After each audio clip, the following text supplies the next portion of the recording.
What's up, listeners? It's Random Encounter 169. I'm Greg Delmage, and I've got some news to blast at you before we get into the episode proper. So, have a listen. Probably the first thing to bring up is the fact that you may have noticed the website has changed up. It's a nice, brimming bright white now instead of the old classic green. We've had Mike Salbato doing a lot of back-end and front-end work on the website to spruce it up and move us forward to make things cleaner and easier for users like you to get at. So let us know how you feel about the current website changes. So far, everyone's receiving it quite positively, and it's just such a nice, cleaner look to everything. So bear with us as we get things put together, as little nooks and crannies and cracks are going to show up as we tweak things. As far as new content goes, we got a whole lot of stuff to throw at you.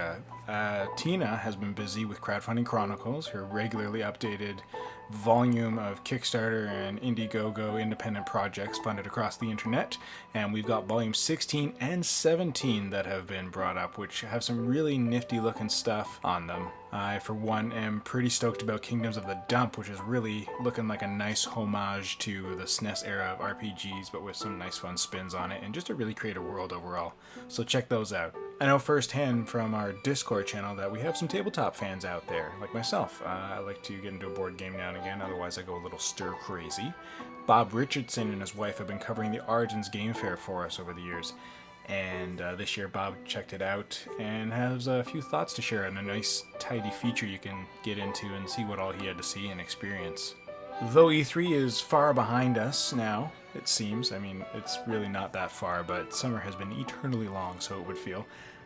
We have been getting little bits of information still coming out about the Final Fantasy VII Remake and what we know so far about it. So head on over to the features department to check out what we know so far about the Final Fantasy VII Remake. It's got a lot of input from Alana, Peter, Zach, Corey, just covering, every tidbit of information they could glean from the internet and from E3 as well. And that does it for features, but we have a nice tidy handful of reviews, like Nathan Lee's review of Nelke and the Legendary Alchemist Ateliers of the New World. A nice above-average game that has some cool town building, as I recall, that kind of caught him off guard how surprisingly fun that was, even if the rest of the game kind of came in a little slow and plodding. So check out his review there for a little more in-depth details. The next review's source comes as no surprise. Caitlin Argyros has been raving about the latest Final Fantasy XIV installment, Shadowbringers, and she was the one who got to review it, giving it, of course, an RPG fan editor's choice. You heard it on the last podcast, the links to which she extolled the greatness of it, and just how it's some of Final Fantasy's best writing yet. So definitely check out her review, see what she had to say about it, and go check it out for yourself if you're an MMO fan.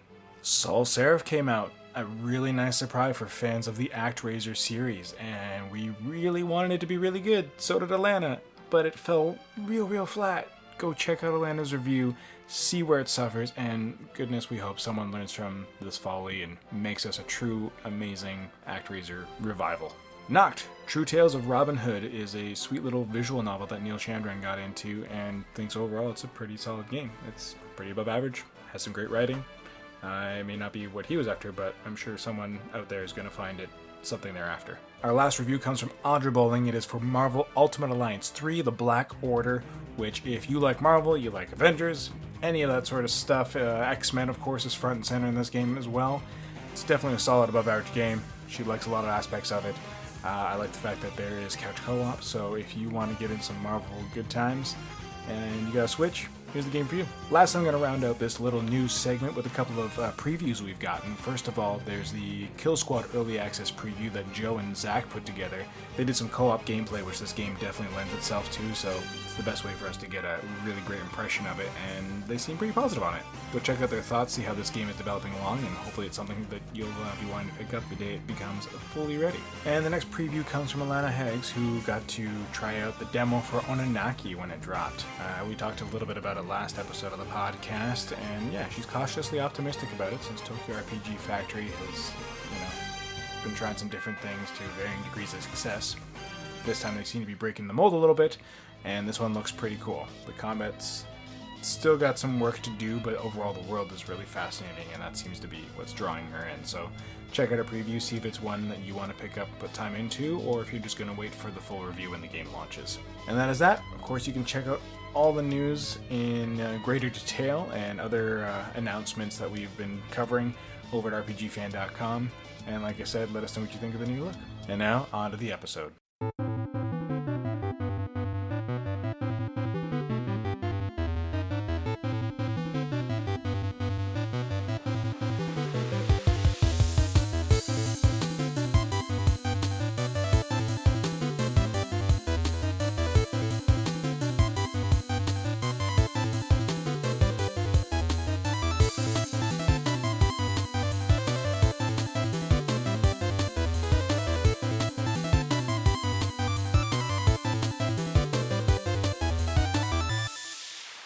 Hello, folks. Welcome back to some more Random Encounter. My name is Greg Delmage, and this is Random Encounter 169. I am joined by a lovely host of people, but before we get into that, you can find me at Greg Delmage pretty much anywhere on the interwebs. And I am joined by, like I said, a bunch of great folks who will tell you where you can find them.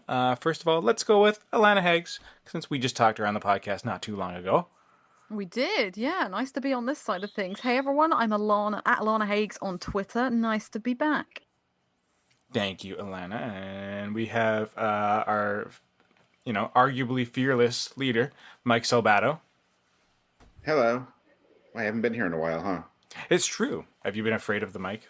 That's where the argument is. Ha, you're the mic. I get it. We're all afraid of the mic. He can fire us. No. Why so long away, Mike? I don't know. I'm busy moving across the country or something. That's kind of a big deal. But so far all is well, and it comes with birds and puppies, so it's not a bad one. It does, yes. I'll apologize right now if anyone hears the bird that should be in the distance but really wants to be heard. Witness me. And where can people find you on the interwebs, Mike? RPGfan.com. I mean, I technically have a Twitter, but I don't use it, so. Gotcha. So if people want them, just go online, email them, whatever. You can get in touch with them on rpgfan.com. And then, of course, welcoming back Lucy Gray. Oh, hi. I'm Lucy Gray. I am a very bad social media person. And you can find me on Twitter at JIDRES, and various places around the interweb, usually under a rock. And this is what makes her so good at social media. So yeah, welcome back, everybody, and welcome, Mike, to Random Encounter. I don't think I've had you on. Yeah, you haven't been on since I started hosting. I've only really just talked to you in formal meetings and been stuffy and stuff, which none of our meetings are stuffy. None of our meetings are stuffy. No, they're usually far too much fun and full of far too many tangential connections that make it go longer than it needs to be, but hey, here we are. They're not stuffy, they're stuffed. Yeah, stuffed with fun and joy. Just like, as I understand it, Dragon Quest Builders 2 is, which, Alana, you reviewed for us, and everyone else but me has been playing, but I plan to get into it because I think Gwen and I would have a great old time with it, with her love of Minecraft. But how about y'all? Dish, tell us about that. Toilets.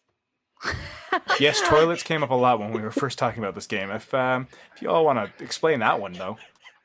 Yeah, let's just get this part out of the way, I guess. So one of the new things that they've added to Dragon Quest Builders 2 from the original is they've added that you occasionally have to build toilets. And only occasionally? Like, shouldn't you always? No, it's not mandatory all the time. It's only mandatory once, in fact. Yeah, you don't have to, but if you don't have one, then your residents just walk around occasionally, like, gripping their stomach saying, oh man, I need to go. And just never defecating? Or it's... No, never, unless you help them. Oh dear, that is a very specific form of torture. But do go on.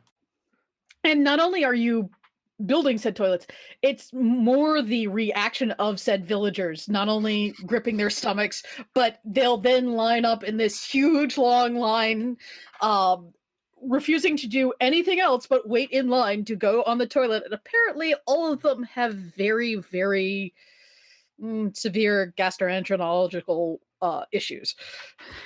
I'm immediately picturing the guys that are like half naked with like the helmet that covers their face. Those are exactly who I picture as soon as you say villagers. And that's great. That's some of them. I know some of them, but that's my first go-to for Dragon Quest villagers at this point. But it's very amusing. Just I can picture it. Yeah, that's great. So they go the extra step too, where there's even little dialogue bubbles during. So if you're like near the building, which is again maybe not something I needed, but I'm just walking by the building and all of a sudden I see a little speech bubble pop up and it's like, oh, that feels so great. I'm like, all right, you're welcome, I guess. Well, at least there's no like hidden dirty mags or whatever in this one, so you can't misconstrue. You know it's about good bowel movements. I mean, actually, yes, there is one. I was going to say this is Dragon Quest. Yes. Puff Puff Mag. It's called a book of, quote, blueprints, not blueprints. I'm not sure what the pun is there, unless I'm missing something. But I think it's like the blue cover collar is a humor. heart. There's like a reference to like blue collar humor, like blue things are like like sexual related. I get it. That's And in the original Japanese, it was, I believe, it explicitly said it was a dirty mag. So North American localization still at work. But that's this game. This game is full of wonderfully terrible puns, one of which I did not realize until I was talking to a mutual friend of Mike and mine who I had not realized the joke of Goldie Rocks and the 3 bars. Yes. Oh no. What? That's such a good one as well. I know. You have to build three bars on this island, and you're doing it at the behest of a golem named Goldie Rocks. And I never realized why he was named that until the end of the chapter, and they say that line. Oh, Classic. Yeah, the localization is fantastic. It's always been strong.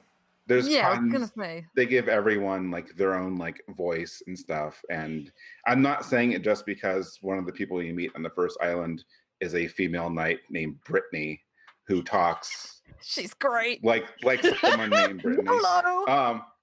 Yes, she likes saying YOLO. Everything you do, she describes as totally lit and awesome and fantastic. And I never get tired of her.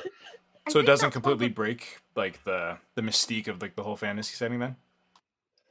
No, because everyone has some kind of personality. That just happens to be hers. Yeah, it's just the Dragon Quest flavor, isn't it? Because like every Dragon Quest game has a pretty sensational localization. Dragon Quest Builders 2 it follows through with that perfectly, and I think like Dragon Quest is its own flavor of fantasy. And I never played the first game. I know Mike definitely played the first game and has put a lot of hours into it. I've seen some of his buildings, so I'm a bit jealous. But like these games feel Dragon Quest. Like sometimes you don't get that with some spin-offs. Dragon Quest Builders 2 feels like a Dragon Quest game. It's really magical playing them. And I think one of the biggest differences between Dragon Quest Builders 1 and 2, I think a common complaint, I know again, Mike's told me this, is that a lot of the NPCs didn't have a lot of personality. Dragon Quest Builders 2's NPCs blow that out of the water. They're really fun and bright and just delightful, I think. Which is kind of a given, or a necessary part, rather, of the whole Dragon Quest mythos and the world building is, they always have such colorful villagers and places. And even though a lot of them are like paste copies of a lot of the same people, it's still, they're all very vibrant designs and very fun to look at. And that's kind of necessary for sure. Same with their dialogue and all that stuff. Yeah. Yeah. Well, like the first one had some good characters. It just, I didn't mind it at the time, but now in comparison, I think the problem with the first one compared to this is everything is kind of sandboxed in the first one. You have 4 chapters and they're all separate. And then you have your island where you can build whatever you want. And on that island, none of your story characters come. You just get generic villagers who don't talk, or they help you on stuff.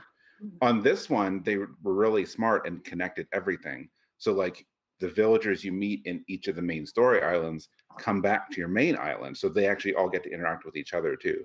So it's way more interesting because otherwise you're building on this big island in the first game. And like, it's completely solitary and it's neat. You can build, but like actually having those characters come back and be a part of that now makes it more interesting. And actually makes the whole world way more cohesive. Very cool. Makes it more communal.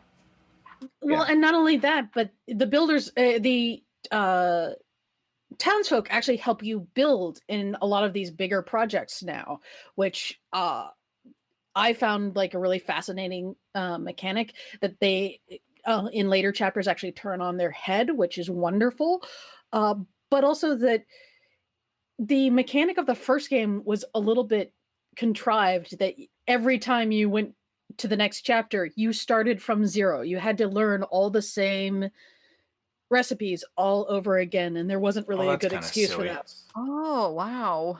I didn't know that. That's what made Dawn of Mana terrible in a different way. But yeah, I hate that when they like restart the level for you and you've like, but I've learned all this. Come on. And the fact that they've also tied in a mechanic that if you go explore these little strange explorer isles, you now get infinite of a certain material that are the base blocks, so that when you're building on your own island, it's not an absolute chore that you have to stop every 5 minutes and go round up another 1,000 blocks of something. Is makes it a lot more immersive and fun to be spending your time creating rather than just moving blocks around. Well, Yeah, it's way more user friendly. Oh, that's great. But that being said, does it, because that was one thing, obviously, Minecraft kind of pioneered too, of having a creative mode and a survival mode. So if you just want to build stuff, you just go to creative and get unlimited whatever you want. Whereas if you want to actually go out and survive and, find all the materials to build your things and feel that sense of satisfaction from crafting everything from the ground up, is that option still available? Or is it once you have the infinite blocks thing, like there's no way for you to go scrounging for them? There's no setting to change that for you in Builders 2? It's only certain things. Like there's only a handful of things you can get unlimited ones from what I know. Yes. Basics like Not every wood, single thing, but basics like When I wood got the and message, ore and things. when I got the message, it said you can have an infinite supply of wood. I was very excited. But yeah, not every single material. That joke writes itself, but moving past that. It does. I was leaving it to your imagination. And not only that, they make sure that while you're actually in the chapters where you're not only building, you're having to fight, you're having to move the plot along, a lot of the things that you're building in that chapter are not things you're going to have the infinite supply of no matter what. But you can always build a toilet. Porcelain is never-ending supply. They're made of wood, my friend. Wooden toilets. That sounds terrible. Or clay. You can use clay pots. That sounds better. At least you can fire that so stuff doesn't just like soak into it and weird. Yeah. But oh my gosh. Well, it doesn't soak into it because you have to go in once in a while and collect the stuff to make worm food. Night soil. But anyway, yes, night soil. It's pink. Compost. I don't know what these people eat. Lots of tomatoes. Well, I mean, that sounds because you use it. I'm guessing the night soil is to like fertilize your crops and stuff. Yep. That's not sanitary. I mean, I get what they're doing here, but like in real world, you can't do that because then we pass on our pathogens and it's bad for the environment. You're not supposed to use human fecal matter in compost. It's a nope, don't. That's how you get E. coli poisoning. Exactly. Apparently. That and Chipotle. Whoa. But apparently that's a non-issue here. That's actually how that whole thing started, but that's another story. Oh, God. Well, I guess E. coli and stuff has been eradicated using, their heal leaves and stuff like that. So they don't have to worry about that sort of thing, I guess. I guess so. Now, are toilets the only, like, ridiculous thing you can build, or is there any other kind of ridiculous constructs that you can find or build or whatever? It's only limited by your imagination. At one point, they have you building a giant pyramid, and you get to pick what top you put on, and one of it is basically a bodybuilder top, which is great. Have you built a giant toilet out of toilets yet? Whoa. Not yet. My mind. Are they stackable, I guess is the other question. Yes. Well, yes, they are. There you go. You're welcome. Okay, new project. What can I say except... Anyways, so... Nothing... I don't think anything too crazy. There's a lot of, like, neat things if you explore each of the islands. I've noticed there's, like, hidden things you can find. Like, there's little wooden Draki statues on the first island. Oh, cute. And you can take those home with you kind of thing and use? Yeah, and then once you find them, you learn the recipe to make them yourself. So you can make, like, a little Draki totem. Yeah, that's so cute. The other thing that's really great about the game that I completely forgot to mention is you get cows and chickens in this game. It's wonderful. It seemed to have more farming going. Yeah. It does have a lot more farming on. The only problem is that you can recruit a cow, then go fight a monster, and end up with steak. Oh, yes. I had a monster kill one of my chickens when I first went out, and I'm like, I came back with 5 chickens and a drumstick. What are you doing? I'm foraging. How are you so negligent? Look, I had 6 chickens behind me, and this wizard was casting fireballs. Like I tried to get him out of the line of fire, but Oh, just got fried chicken. So your your beasts of burden then can fight with you, fight for you, or like why do you bring them with you into the field then? Well, you have to go recruit them. You have to go find them, and as you're finding them, you're in areas of combat, so that there are monsters roaming around, as well as just random cows on a lava island. Right, that tracks. And I guess this is similar to stuff in Minecraft. But then you bring it back to your main island. Like then you can have a little farm and get eggs and milk and stuff. Nice. And then I guess slaughter for steak every once in a while. I mean, if you want. Are you able to propagate them from being there, or do you have to just find more? Okay, good. Oh, can you? Okay. I haven't gotten that far yet. As soon as you build a barn, you can then start the propagating starts. Oh, nice. Does it also make awkward noises when you walk by it? No, it actually, you have to sleep in order for certain animals to propagate. And apparently there's this big thing now that if you keep breeding the cats and the dogs, you end up with rare pets. And one of the hilarious things is if you end up with too many, you can send them away. Cat Island or Dog Island? Oh, no. It's, sending them off to the farm, just not your farm. Oh, that's tragic. Shoot, I need to build a barn.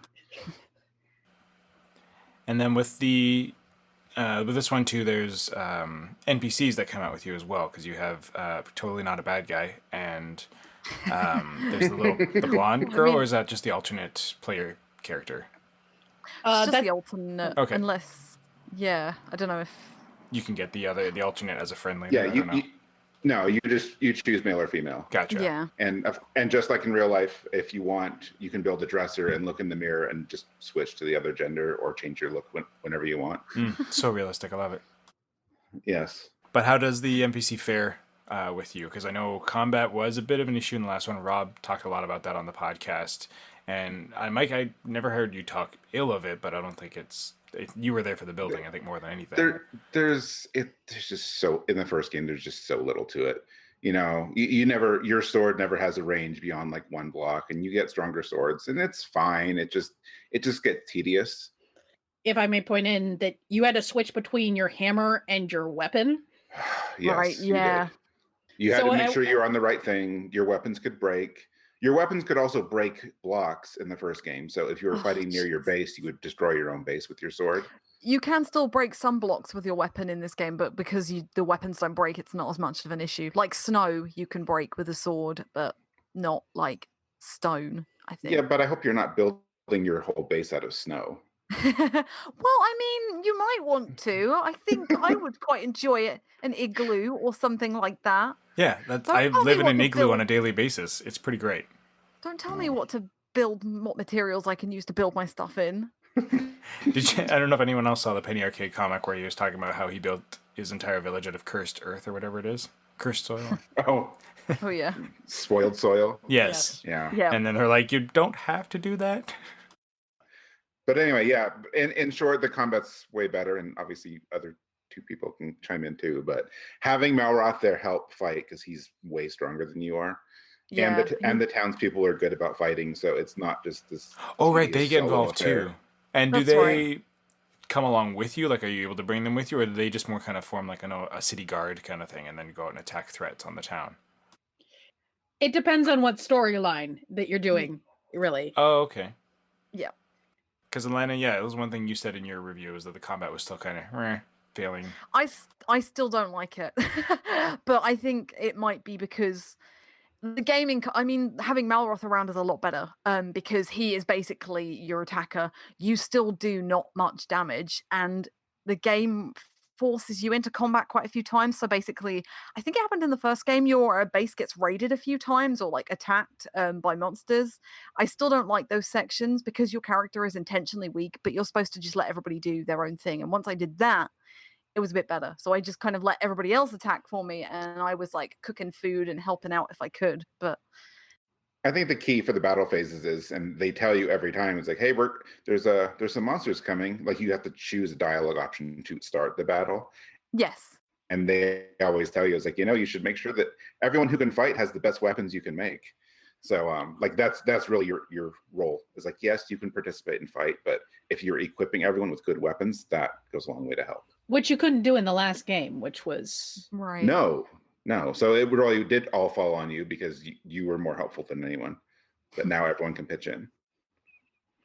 Well, it's kind of neat that it gives you more of a support facet of running the town as opposed to being the adventurer. There was a Kickstarter game that I backed ages ago called Stonehearth that it kind of went into like development limbo, and they more or less finished it, but got to a point of it where they're like, it's kind of the best it's going to be, and it's still pretty good. And the whole idea is, instead of being like the actual person doing the Minecrafting or running around single player, you're managing sort of a bunch of Minecrafters, and that kind of feels a little more what that's starting to dip into with this one. It's less about you exclusively doing all the fighting and adventuring, like you kind of get the whole town involved and manage it, kind of thing. Right. That actually, Stonehearth is really fun. Yeah, and I love that aspect. I need to check it again because they were still in some stage of development, because I backed it too. And I got to a point where the game wouldn't progress. Like, it wouldn't let me build the thing I needed to finish a quest, so I could not go any further. So I'm hoping to fix that, because I was having fun up until that point, but it was still in like alpha something at that point. Yeah, I think they've gotten past that. But anyhow, it's as long as this doesn't penalize that, that's great. And another thing that's really great, tying back to Dragon Quest Builders 2, is that they actually listen to the fans when adding some new things into the game. They added in waterfalls, which I know a lot of people wanted for the first game, as well as being able to break blocks in half and make actual slopes rather than just a very jagged staircase. Oh, that's great.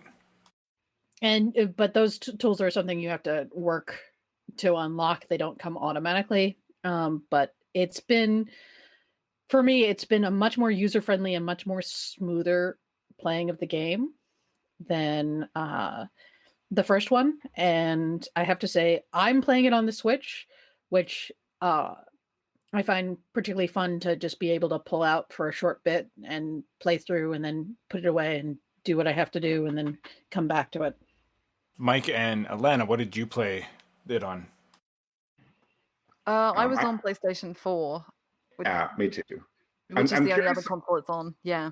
Yeah, I'm curious about the Switch one, because I've had people ask me how it runs. I only know how the demo runs, because some of those buildings get pretty elaborate. Yeah. I actually haven't seen almost any lag for it. I've seen a bit of clipping, which I've noticed in playthroughs hasn't really shown up as much in the PlayStation 4, but for the most part, there hasn't been a lot of lag. The one thing that I don't know if this is the same for PlayStation 4, there are some dialogue that you can't pass through, and it takes forever to go through. Right. Is this where like Malroth, or the main character, has like a vision, or someone is talking to them, like the screen goes by? Yeah, no, it's a problem in the PS4 version as well, and it takes so long. Like, what is going on? Like, how long is this vision? Yeah, it's like the dialogue is timed instead of like something you dismiss, and I'm like, I don't know why this sentence that's like 8 words long has to be on the screen for 30 seconds, but I mean, I teach reading for a living, and even I'm going, this is ridiculous, guys. Come on, nobody reads this slow. Yeah, you'd hope that gets patched then, that you can kind of jump through that sort of thing, because I know there's a lot of text in this game, and a lot of it can't be skipped through. Mm-hmm. There's a surprising amount of text, yes. Yeah. Sometimes a little too much. I mean, if I was going to have a minor complaint, like sometimes they really, really over-explain. Like someone will say, you know what? You should build a room that has these things in it. And you're like, all right. And then there's like 3 more screens of dialogue. And then someone else is like, hey, did you make sure to build that thing? Because if you need to build that, you need to get this. And you can get this over there. And make sure to build this room that has this stuff in it. Did you do that room yet? I'm like, all right. Like in the first chapter, I get it. But like it apparently just keeps going like that. Yeah, the whole game is like a big tutorial, and then like it's almost like the end of the game and the post game is like where the real game is. And I think, to be honest, that is what everybody wants. Like, the story is, for what it is, really good. But I think the reason you're all playing it and we're all playing it is so we can just build nonsense. Yes. Although, yeah, I actually the story is not as predictable as I thought in regards to, Malroth. Like, there's some good dialogue between him and your character, and I'm liking it more than I thought I would. I actually don't remember really anything about the apparent story in the first game. So And I is guess it that's still a plus. And sorry, does this one still feed into the idea that you're rebuilding after things went wrong in the first Dragon Quest? Actually, this one ties into Dragon Quest II, and it's Mhm. an alternate universe of Dragon Quest II. So you're dealing with the bad guys from Dragon Quest II. Certain things went differently in this alternative reality. So it's tying into Dragon Quest II and the bad guys from Dragon Quest II. So they get mentioned quite a bit. So if you play Dragon Quest II, there's quite a few Easter eggs for you to go, I get that. Yeah, like the short version, because you get reminded all the time, is that in this world, every time you go to a new island, the bad guys have, kind of proliferated this thing where builders are the enemy. So like you're actually seen as a problem. It's like, well, you're going to ruin everything. We're not allowed to build. And then you start building, and everyone's like, oh, never mind. This is fun. We're going to do this now. So you basically are converting everyone to like your religion of building. You get to start a cult. Kind of, yeah. Pretty much. Like 2 people so far have said, like, I'm going to worship you now. And I'm like, no, you don't need to do that. But if you want to bring me lunch and build that thing for me, that's fine. But you don't need to worship me. Also, wash your shoes before you come in here. Get that cursed soil off of them. Yes. Now, getting to the end game, multiplayer is a big thing. I guess my first question is, can PS4 players play with Switch players? Is it locked to specific systems still? I think it's locked. I didn't get a chance to try it out when reviewing it because we were told we weren't allowed to, and I haven't really had the time to dip into it since. One thing that is pretty annoying is the PS4 version, you can only play online, and the Switch version you can play both online and locally, but you all need a copy of the game, I think, on Switch, so you have to have separate Switches and each a copy of Dragon Quest Builders too. That, I guess, makes sense. I think we're past the days of like download play that was on the 3DS and such. Or even like, well, I guess it would have Or been split nice to screen. have split. Yeah, exactly. I think, but yeah, I think they're locked between games. I'm not 100% sure. Oh, Shouldn't look Mike, into you're that. not going to be able to play with my very, very stupid village. All right. Well, I still want to see it. Okay. I'm not currently subscribing to PlayStation Plus, so I haven't actually gone online to test it out yet. Oh, okay. So I was going to ask like how that kind of plays out. If is there any way to do the whole adventure together? Or is it just simply you just get together and just build stuff for kicks? I think it's just your main island, right? Like you Yeah. visit each other's islands, and yeah. And you can Pretty build much, things yeah. together. Mm-hmm. Yep, Mhm. and you can also a new tool is a pencil, which you can copy blueprints off of other people. So you can also go over and if you like a building on someone else's island, you can copy that blueprint. that's cool. And take it back with you. Yeah. And I wonder, does that also then allow you to earn or understand recipes and stuff faster too? If they have a recipe that you don't have, can you unlock it via seeing it on their buildings? I wonder. I wonder. Possibly not, because I think you have to learn them in a particular way. But Right, yeah, because that could break quests, I suppose. From what I understand, you'll still be given the blueprints in the progression of the game, and you'll still have to use the blueprint given to you because the new mechanic to make sure that you're not bringing all your best stuff to each island is that you're on a little ship, and he's not a cargo captain, so you have to store all your stuff away, including any extraneous blueprints that you get from the magic pencil. So Oh, that's a shame. Yeah. What I want to put these things? You're going in the water. You can't have blueprints in the water. They'll get wet. All right, fair. Yeah. So like you don't have to relearn recipes on every island, but it's probably a good idea that they don't let you carry like, millions of blocks to it because it would be way too easy to break it. Yeah, that's fair. So you do have to regather for each island. right. Update on multiplayer? No, there's no crossplay. The only thing you can do is share photos of your islands between Switch and PS4. Okay. Which I guess you could always do that via Twitter. Yeah, whatever. But exactly. There's like a bulletin board in game. It's actually pretty well done Right. because you can actually like and favorite people's photos, and from there, if they have it allowed, you can, I guess, visit their island directly from that board. So you're Yes, like, oh, you I can. like this. I'm going to go visit it right now. So it's a pretty neat Yeah. system. I don't Yeah. think you can do that between Switch and PS4, but yeah, you can see the photos at least.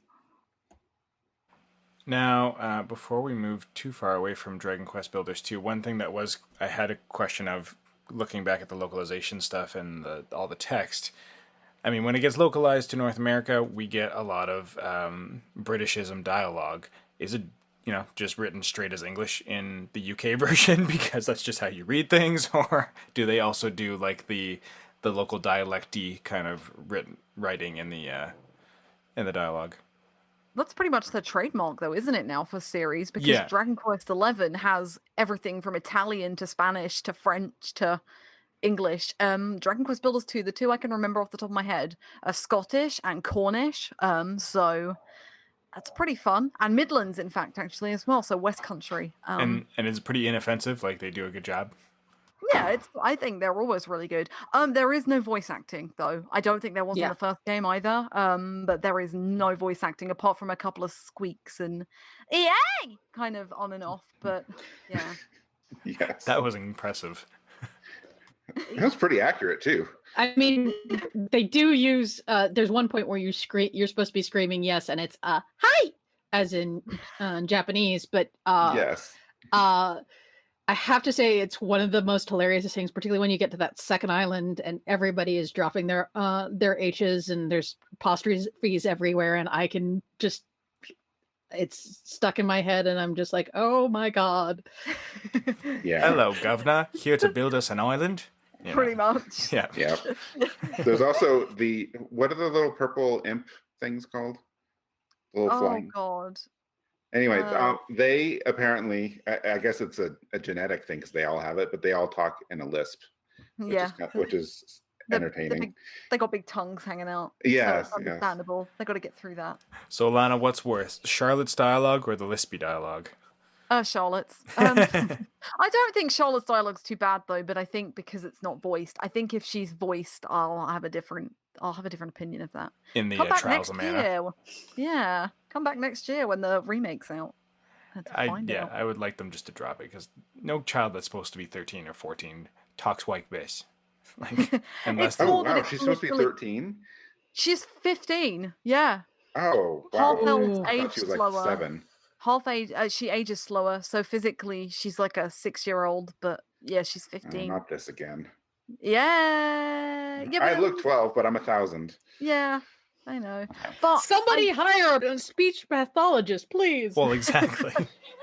pretty much, it is literally just like they put Trials of Mana and Charlotte's dialogue in particular through a word processor and went, oh, we're going to replace every R and every L with a W, and it is literally every R and every L with a Every W.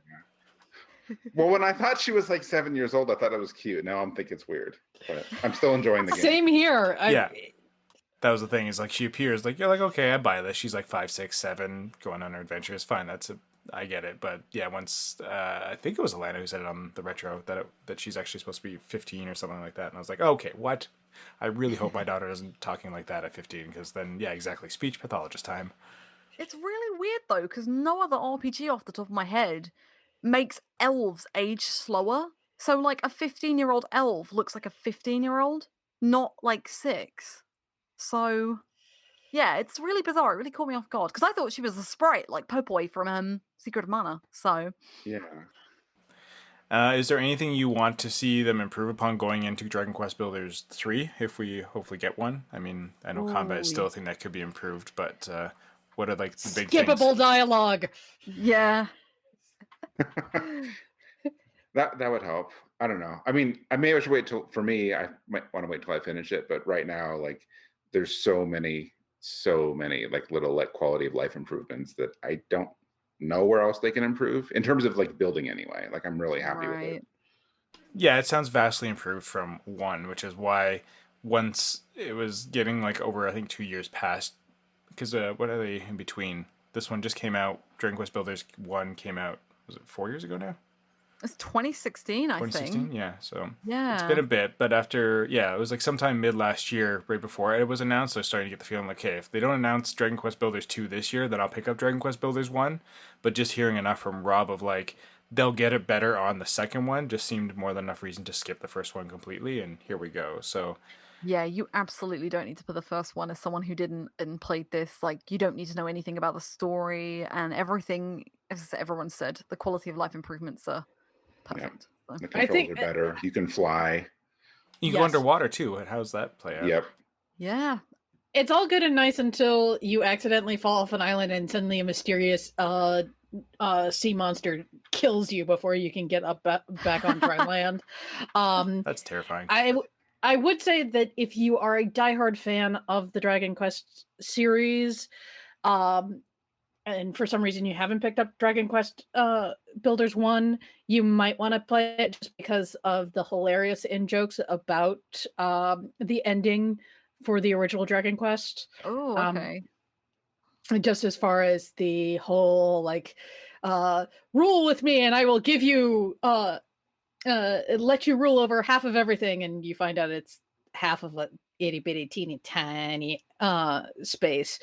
And getting to see those little jokes is hilarious, but you can get most of those through watching a let's play and not having to deal with those not so great controls yourself. That's true. Although it was bundled with a lot of with Dragon Quest Builders 2 at one point. There was like you get it at a discount or something like that if you pre-ordered. But either way, is there anything else anyone hopes to see in future iterations, or is this one almost the perfect one? Oh wait, no. There is one thing. Give us some new music. Oh god, yeah. Yes, At least, yes. Give us more than orchestrate. 5 tracks. At least that are just pulled from the other orchestrate it. games. Or orchestrate it. Yes. Oh god, It's got the Dragon Quest 11 issue. Uh-huh. It's a silly I mean, issue. it's not. It's a I think they Sugiyama picked issue. some. Yeah, I think there were some better songs this time around. Like Yeah. the first game, it really kind of grated after a while, but it's still the same stuff. Like the song on the third island that I'm on right now is literally the same song in the last island in the first game, I think. It's probably exactly the same song from Dragon Quest 2 as well. Not to spoil anything. And I will say that, partway through the game, if you've collected enough of these little mini medals, you do get a instrument that you can play so that you can change the music in certain areas, but only to certain songs. But this is one of my big issues with Dragon Quest in general, is that the music needs some serious updating, and it's not happening. Yeah. Go watch, if anyone here hasn't, go watch the trailer, the E3 trailer from this year for Dragon Quest Builders 2. And this music does not fit at all, because it's just that whatever that typical, march or whatever it is. I'm like it's a cool trailer. Yeah, but I'm like, the tone doesn't fit what you're watching. It's just weird. It needed boomed something over else. the show hall as well, because it was on, like, their trailers were on loop over the Square Enix booth. And literally every time I went in there, it was like, it's Dragon Quest Builders 2! And I was like, oh my god, not again, like, as I was queuing up for things. I remember watching that E3 announcement, and that guy was so enthusiastic at the announcement. It was great. And that narrator is great. Right in your face. I also really need to find out if the narrator for that trailer is the officiant guy from the end of The Wizard, because he sounds like the same guy. Amazing. I mean, I don't know who else has seen The Wizard, but I'm like, as soon as I saw that trailer, I'm like, oh my god, that's the guy who introduced Mario Brothers 3 to me as a child. Get the star, Jimmy. Yes. But he does. It's the same way they did the Dragon Quest Builders 2 trailer, because Dragon Quest Builders 2. Like, he really wants you to know it's the second game. Not to be confused with the first. Yes. Yeah, I loved The Wizard and how it was just a big old advertisement for Mario Brothers 3. Okay, well, this is not really what we're here to talk about, but I would actually debate you on that one. It kind of was, but like, I actually think there's more to that movie than there is. I think but I don't know. I actually, maybe it's partially nostalgia, but I actually really do like the story and plot of that movie. Like, it's kind of sad. Oh no, I totally agree. It's not a bad movie at all. It's very funny though, just that it was just building up to this whole game you've never seen before. Yeah, which was really kind of cool. And then the Power Glove and everything. It was very go Nintendo. Yeah, until they went wrong and made Mario Brothers, which was so bad. Well. All that being said, I am now just that much more enthused to get into Dragon Quest Builders 2. It's a shame that there's no real couch co-op for the Switch, so it's not like Gwen and I can just pick it up and play together, unfortunately. So that's a bit of a counterpoint to it, but maybe if she likes it enough here, maybe she'll pick it up at her dad's house and then we can play via Switch on that or something like that. But another game, or I don't know if you were getting to this yet. You can get her a Switch Lite. no, Hey. Okay. she's already got one of her dad's. She doesn't need Okay. one All here. right. That's true. All right. Go on. I'll stop trying to take over the show now. Oh, it's okay. But I do appreciate the segue, which we will be getting into the Switch. But I am going to take another. I'm going to switch it up. Haha. And go with what I've been playing on the Switch, which is Undertale. I've finally gotten to it, even longer than it took Mike to get into it, apparently, because Mike was being 4 hassled for years. years. It took me several years of all of my friends saying, "You need to play this already." And it's kind of where I've been at as well. People have been saying, you gotta play this already. And this Christmas, when we got our Switch, we got the Let's Go Eevee version. So our system came with Let's Go Eevee pre-installed on it. But also, Gwen had put Undertale on her Christmas wish list. So our Switch also came with Undertale somehow mysteriously installed on it. So her mind was quite blown, and she was super stoked to have Undertale because she wanted it so badly. But I wasn't shelling out for the physical version. So at any rate, we got that, and she has just like, even before getting into it, like she was like, "Oh, I want this game, and I want like all these things from it." I was like, "Well, do you even know you like the game? Have you played it?" She's like, "No, but I've seen a bunch of videos on YouTube, and it's really cool, and I really want to play it, and I really like it." And she has just been so smitten with it, and ever since playing it, like she just goes through the soundtrack nonstop. If you ask her or mention anything related to Undertale, it'll be a diatribe afterwards of just her nonstop. Did you know this and this secret and this Easter egg and this thing and what's your favorite song and who's your favorite character and did you know this? Did you know Muffet was nerfed? Did you know Toby Fox didn't make Muffet? Somebody else did. And like it's insane, and it will just keep going. Amazing. Yeah, yeah. she's a huge fan. After I finished it, I spent a long time on several wikis too, so I know where she's coming from. Yep. And I gotta say, this is where I put my teacher hat on, because, having taught middle school and having a lot of kids who are going through, struggles, they really relate to Undertale. And it was so amazing when a couple of them would come in with Undertale backpacks, and I'd go, "Oh my God, you've got an Undertale backpack. I like Sans," and they would all just light up because they identify so easily with all of the characters in that game. And it's really fun to see that, it's a game that really is that a lot of different ages are able to play and able to relate to and talk about in ways that are a lot more healthy than some other games that will not be ever mentioned here. And that's the true magic of the game, because like I've obviously had it very overhyped for me by everyone who's tried to tell me about it, and it definitely stands up. Like the music's great, they've done a great job on its really weird, quirky design, and it's definitely it's a monster world, everything goes kind of thing. So that sometimes I have to like really suspend my disbelief to be like, cool, there's a piano in a cave, I'm okay with that, or whatever bizarre scenario. Like some of it is just legitimately like, I just felt like doing a thing, and here's this, Deus Ex Machina to just make things work. But other stuff, it makes sense in the context of this bizarre monster fantasy world.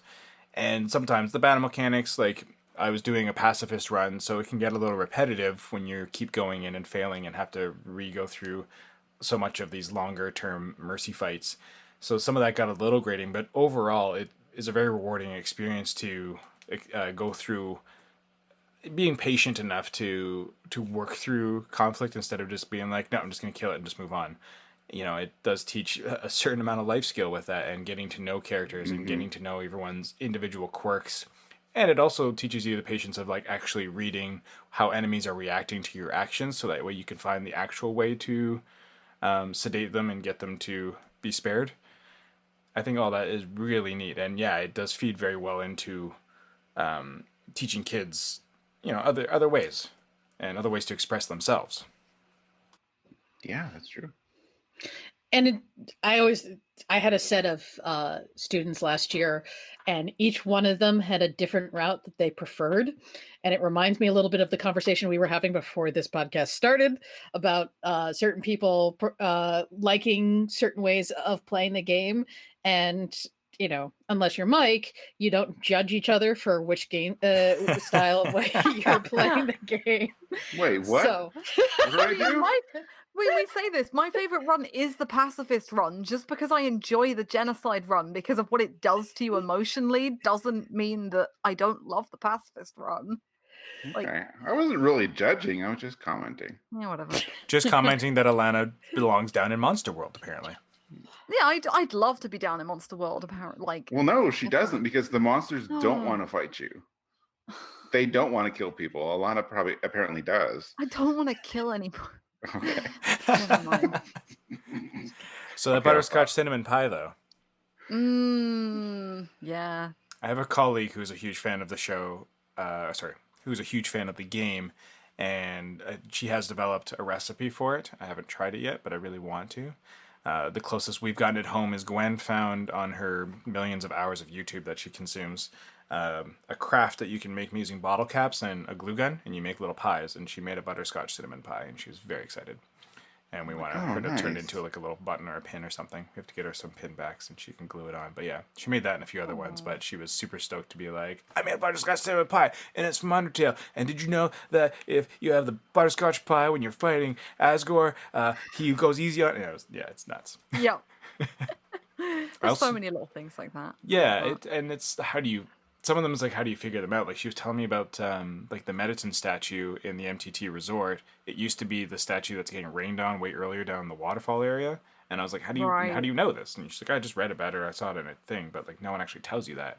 But it's such a weird little, Easter egg thing. And Yeah, then there's a lot of that. And there's a bizarre fight against like the big bad afterwards if you did the pacifist run, or attempted to, like I did.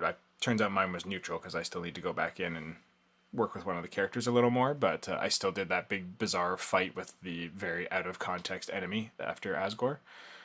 Yes. And again, Gwen was super just like quoting what each of the hearts were, what they represented. Like she just knows all this stuff by heart. Like she's so invested in it, and it's fascinating. Which, I mean, she's right outside, so I'm not going to say it too loud, but I bought her the piano sheet music, so she's going to be pretty stoked.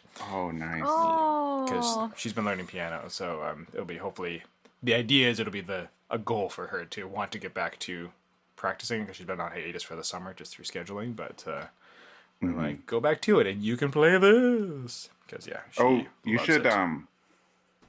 Unless you already know, or, well, actually, she's probably already told you.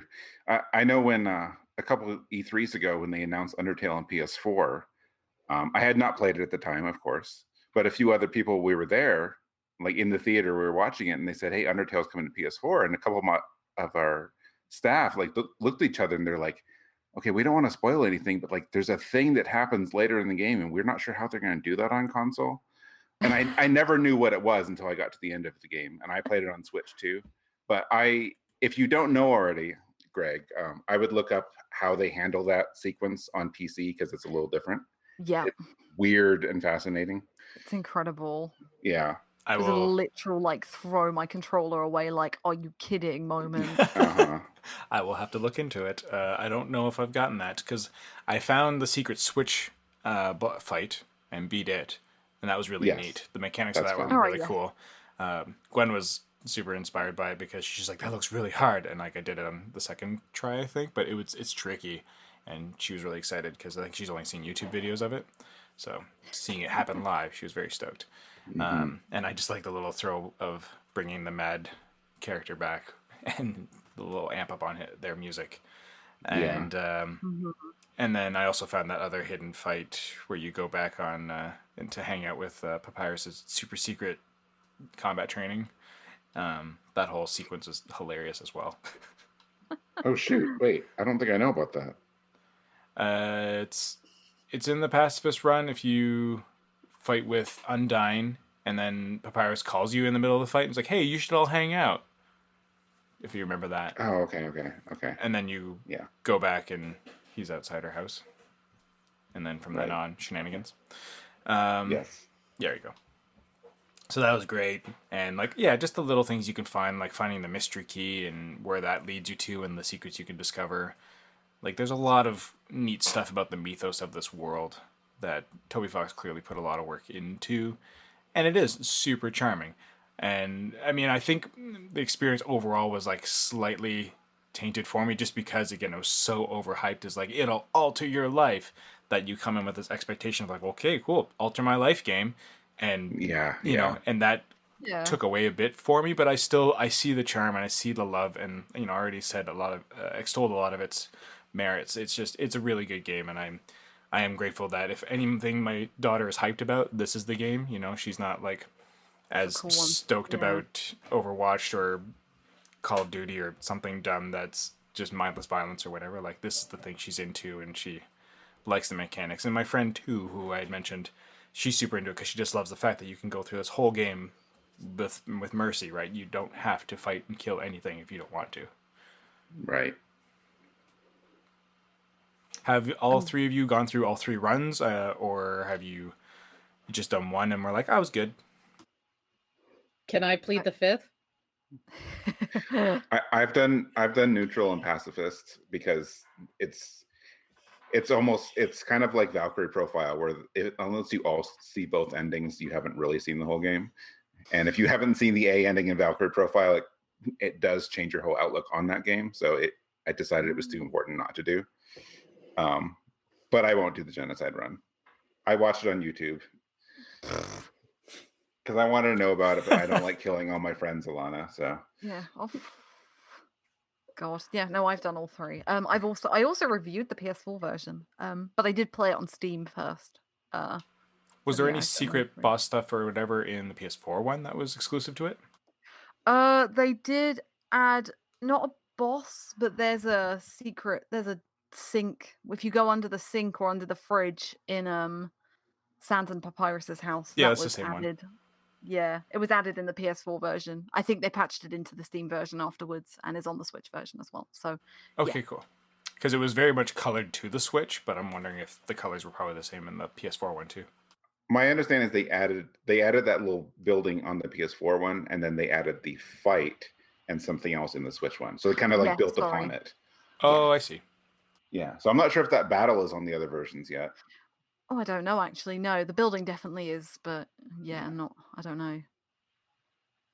But that's still like a neat little nod to encourage you to kind of look elsewhere for it. I also liked, because I guess Gwen hadn't turned on the options in the Switch one. It has the dynamic outline for the game box kind of thing. So because the screen is smaller than your TV screen, so you get this like dynamic like outline, kind of like Yeah. a Super Nintendo, Super Game Boy kind of idea. Oh, I'm so glad you said Super Game Boy first, because I was like, I'm going to date myself and mention this. Got you there. Got your back. But I love how it's dynamic and it changes. And yeah, Gwen was like, how did you turn that on? How does this happen? I was like, someone tells you, just go to the options. Oh my God. So it was, it's really neat how those little care and touches that he continues and the team continues to put into it as it keeps growing and adding to new consoles and new things. And I'm excited to check out the other versions, the other runs, and finish my true pacifist run, and then go check out Deltarune. Oh yeah, you should do that. Deltarune is fantastic, but we don't have a date for the full game yet. But I'm really excited for it. Yeah, because we've got chapter 1 right now, right, or whatever it is. Yeah, it's chapter 1, and the rest of the game will be released in a whole at some point. We're not getting them in chapters. Oh, okay. I was wondering about that actually. So this is kind of like an extensive demo kind of thing. Yeah, that's right. Chapter 1 is really a bit misleading. It is basically a demo of the beginning of the game. Oh, gotcha. Well, I'm going to take that segue because speaking of demos, Ononaki dropped, and Alana, you were playing that. I did, yeah. And funnily enough, this is also a demo for the first hour of the game. Okay. Yeah, so Oninaki, for a bit of background, is Tokyo RPG Factory's third game. So they made I Am Setsuna and Lost Sphere with an E and an A. Both of those are... and third time's the charm. Yeah, hopefully third time's the charm. I mean, both of those have been received okay. I think some of the main issues, and neither of them really grabbed me. I didn't play them, but neither of them sold themselves to me because they just felt like they were trying to go for capture the Chrono Trigger magic, which one of the developers, one of the lead developers in the team, is actually on Oninaki. One of the So lead developers from Chrono Trigger. yes, correct. And yeah, and they may have just been playing it too safe. But yeah, they've been moderately well received. Yeah, they've been okay received. But Oninaki is very different because the first two are turn-based RPGs. Oninaki is a action RPG, much in the vein of I'd say Ys a little bit because that's the only real kind of similar style game I can think of. But Nice. it's more of its own beast, basically. It's nice to see them do something that isn't heavily inspired by something a bygone era, I would say, which is really good. I'd like to hope that after 2 games that are like that, they feel they're like, okay, we've kind of beat this to death. We've accomplished of reinvigorating it to a point. People like it, all right. Let's try something else. Correct, yeah, that's what I think. But yeah, so Oninaki, I think the most interesting thing about the demo so far is that it's given me a flavor for the world and the story, and actually I'm more interested in that than the gameplay. So That does look really fascinating from what we've seen at E3, yeah. exactly, yeah. So it's more like so you play a watcher and he's called, oh god, he's got a unusual name, Kagachi. Watchers in this game are essentially people who can travel between the living world and a world called the Beyond, which is essentially where once you die, your soul goes there, and after a period of time, your soul passes. So these people, these watchers, go into the beyond, and they go to save the lost souls to guide them to death. Otherwise, they'll turn into monsters. So a lot of the a lot of the demo is just introducing you to the characters, the world, and this mechanic. It's not really. It's mostly divided between like missions. So you start off rescuing a little boy who's passed, and he wants to go and see his parents, who are also dead, but you have to guide him through an area.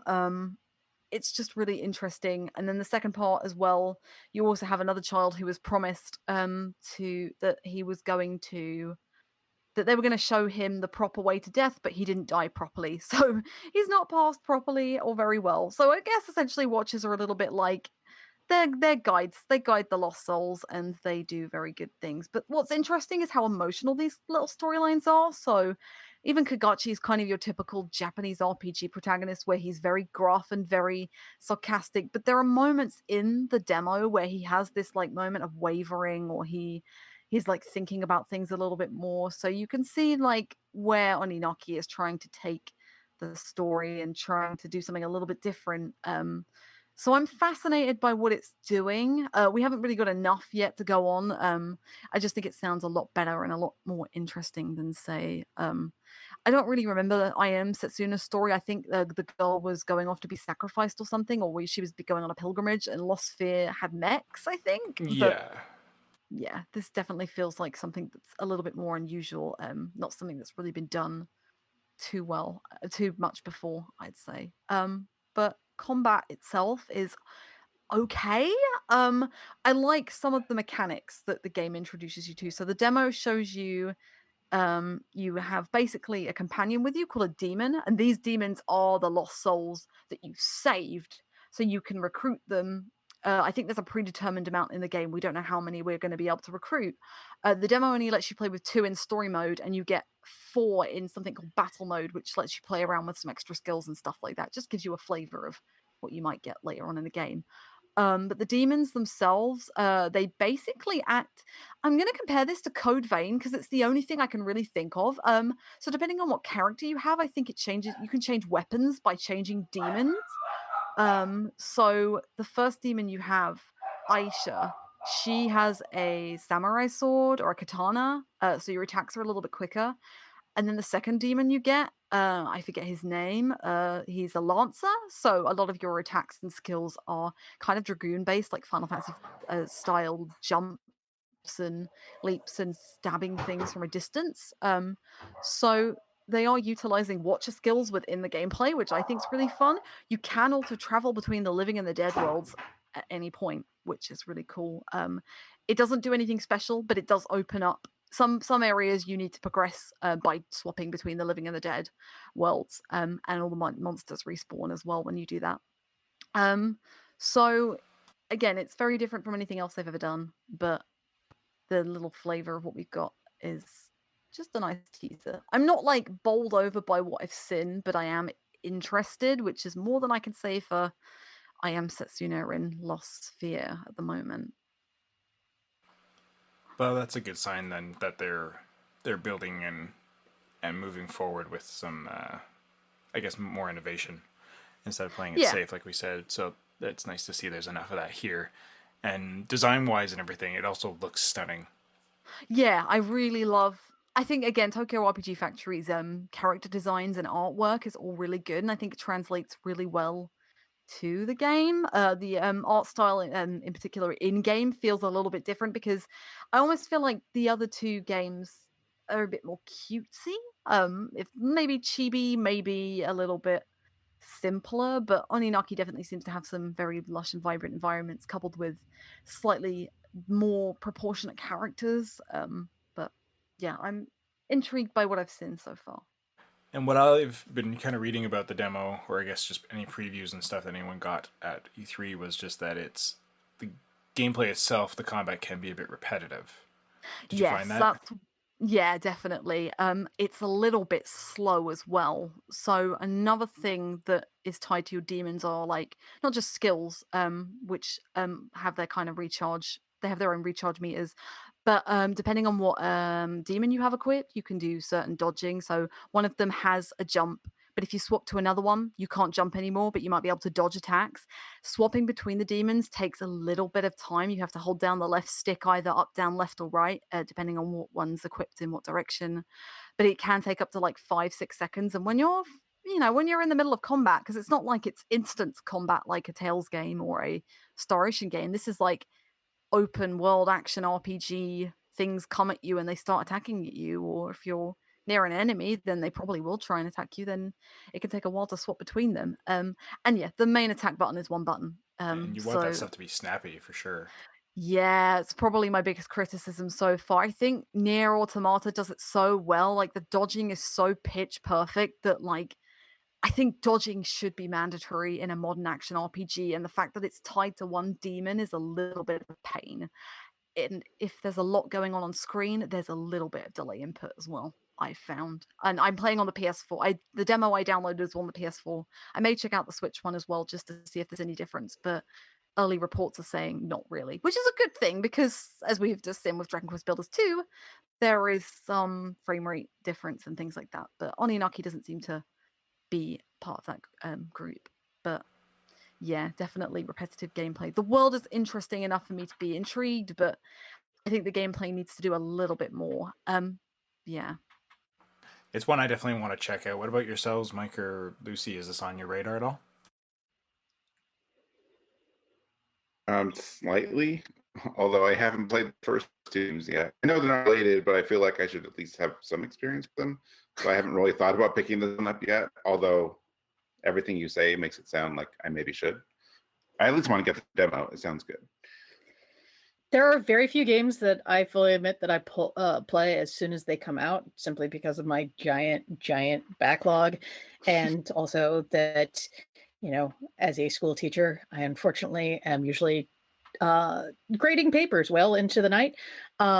So that I usually, being the social media person, just watch social media and go, ooh, everybody likes that game. I'll play that.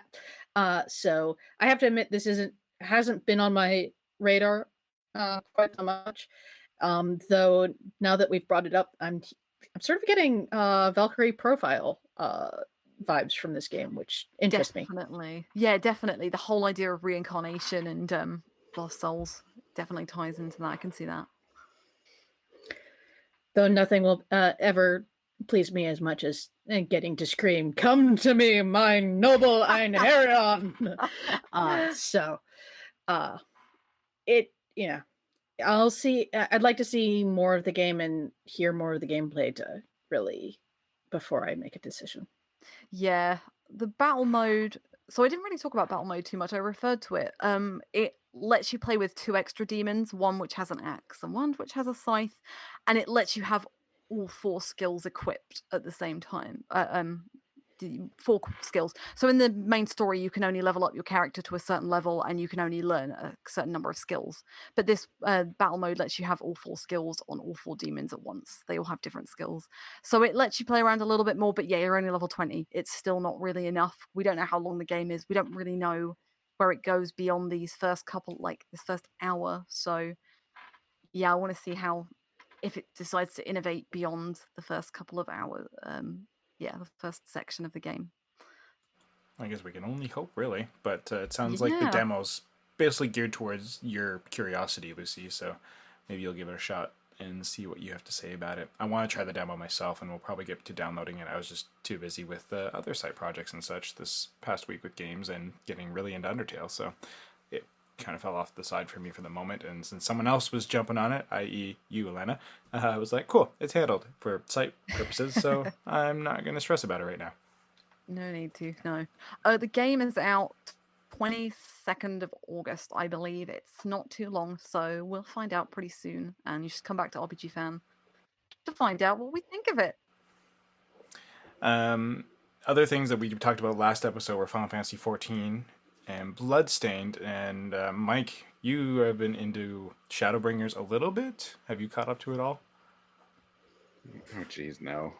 Oh, you're still. I used to write these giant reviews of Final Fantasy 14, and like the last month or so, I have just not had the time and gotten around to it. So everyone else, at least everyone else I know, and my friends at the site, are ahead of me.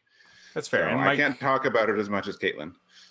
Then that's totally fine. I don't think anyone can talk about 14 as much as Caitlin, and she's just such a what's the word? Aficionado? Font No. of knowledge? Which, sorry? That's a good word.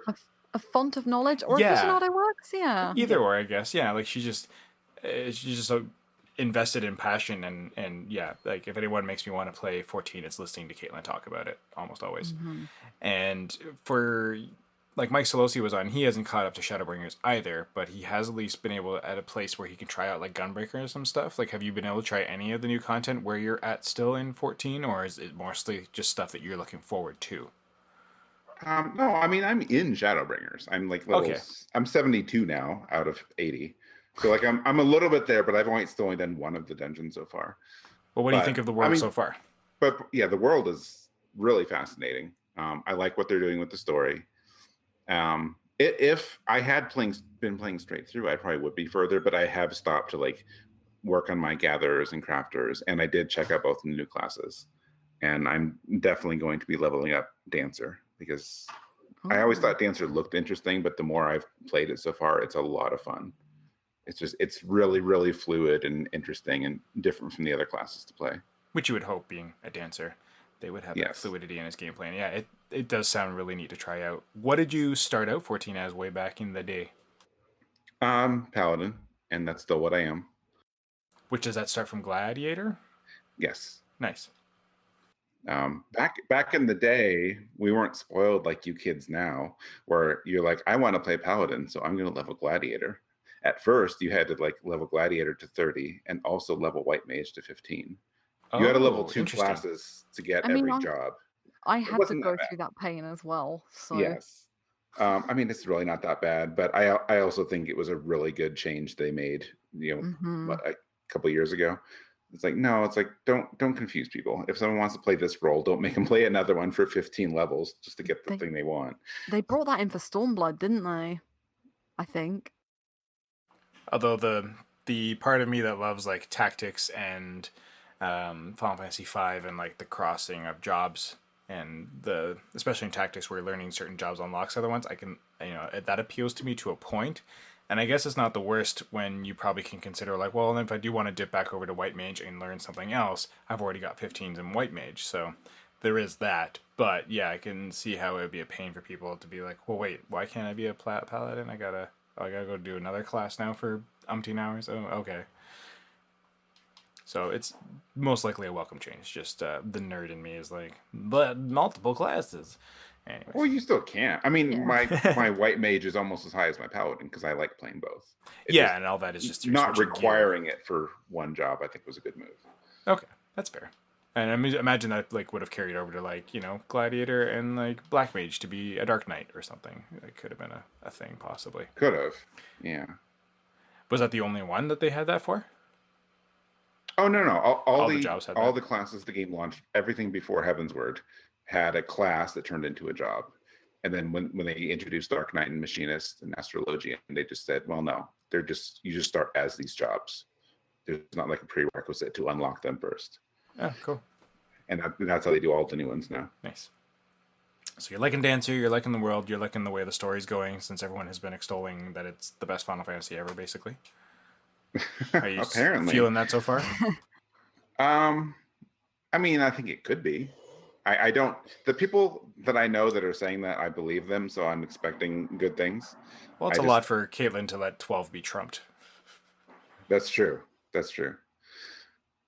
Yeah, I mean, I can at least say that after the first dungeon, there's a really big reveal that is one of those like, oh, okay, now you understand like the very basics of why it's called Shadowbringers, but once you finish that dungeon, it's like it sinks in more. You're like, oh, this is what they're going for. So that was really interesting. Good that it gets you invested right out the gate too. It's not like the slow build of like, why am I doing this? Yeah. I mean, you're invested before that because soon after you get to this world, like you have to like choose, like, hey, do you want to go see this friend of yours or this friend of yours? And you can do them in any order, which is neat. And once you do both of those, then the story progresses. But both of them, the first one I did especially, like you meet some new characters and like telling you about how horrible this world is because everyone's like being hunted down by these sin eaters, and you're like, okay, all right. And then something horrific happens to someone, and yeah, I had emotions. All right. And that's good. It's Caitlin was saying, she had a lot of emotional ties to it too, which is great. Yeah. And Alana, are you in 14 as well, or is that one you've kind of dodged? I stopped playing about 2.5 years ago, just time commitments. So I haven't played. I stopped playing before Stormblood came out. So I'm very far behind, unfortunately. You and me both. I've wanted to go back to it for a while, but there are various reasons I can't or don't have. I just don't really have the time, and I'm on a completely different data center to everybody as well. So yeah, that's the problem. We couldn't. Well, I don't know. If you wanted you could play with us. I mean, I'm going to move if I come back. So yeah, it's 100% guaranteed. It would be more appealing if you could be with us, I'm guessing, yeah. And yeah, like I said in the last episode, my free month was up pretty quick. I was like, oh, I'm going to get into this. And I got 6 levels in and then got busy with projects and I couldn't get back to it. So I feel your pain, Alana. It's basically where I've been for the past few years. And I thought last month, this is the month I can finally maybe get back and commit. And nope. So, Lucy, are you big on the MMOs? I am not big on the MMOs. We did recently upgrade our house to enforce our Wi-Fi wing to make sure that several other people could play MMOs, but it's always been difficult for me, partially because I'm one of those people who likes to stop and go, ooh, there's something for me to pick up, and completely forget what everybody else is doing. So I have the attention span of a squirrel, so MMOs have not always been the best route for me. And that's totally fair. There's definitely MMOs that have lots of shiny, sparkly things, and 14's not above that. There's a lot of things to pick up and grab and craft and figure out. And why is a level 1 spear excessively more expensive on the crafting board than it is in the actual store? I don't know. Maybe I don't understand. But, problems. There's a lot to unpack there, and if you don't have the time to get into it, then what are you going to do? Well, it's that much more expensive because us crafters know that people will spend that kind of money on it. So, but why is it better than the one in the stores? Well, because you can craft high quality ones. I mean, you don't have to pay 10,000 gil for it, but if you want the high quality one, that's what they're going for. So, yeah. I mean, if we were playing together, obviously I would just give you whatever you wanted because that's what I do. Well. But I will see you on For- Hyperion. yeah, but I mean, for strangers, like, no, you'll pay what I'm selling it for. At any rate, other millions of games that we had to play. Alana, you were getting into Bloodstained. No, Mike was. Oh, sorry, Mike was. I don't own She's it yet. about to. I'm about to own it. Oh, right, like, that's why I read that. In Okay. 24 hours. Sorry. That's why my brain got confused, because that's right. You were saying you were picking it up to play in between Trails of Cold Steel. But Mike, you've been playing it. There we go. Now I know what's happening. I swear. Yeah, actually, I just another reason I'm behind on 14 because I had started Bloodstained first, and I wanted to finish that, and I did. Well, I sort of finished it. I have 99.6% of the map done, which is bothering me. Do it. Beat it. 100% Yeah. it. So yeah, I like it a lot. It's exactly what everyone else says it is. It's a really good follow-up to both Symphony of the Night and some of the Game Boy Castlevanias. Like, it has that vibe to it. I imagine it runs much better on PS4 because I've been playing on Switch, but I got through it. It's fine. It's fun. Pretty early on, I found there's a lot of different weapon types. Again, like Symphony of the Night and the Game Boy ones, Castlevanias, and there's axes, and there's swords and great swords, and there's whips, and there's guns. But the most important thing, if you happen to come across it and find it, because I go and explore everything, is there's a flying sword, and that's really all I needed. Oh, nice. Which wasn't there one like that in Symphony of the? No. There is a play. Sort of, yeah. Sword of. There's another sword in Symphony of the Night that I forgot what it's called, because there's two of them. There's like the Crescigrim and something else, where it's like it just does a really quick attack, and you can just mash the button, do real damage if you're like the Blacker knife or something. Yeah, something like that. There's also something like that in this, which excited me. But it's not a flying sword, so it's not as cool. I used it longer than I should have, probably, because it has an attack of like 14, and everything else I'm picking up is like 30, 40. But I'm like, yeah, but these don't fly across the screen.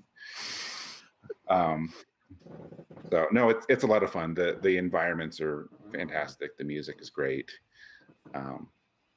Voice acting is pretty good. David Hayter making an appearance. Yes, David Hayter.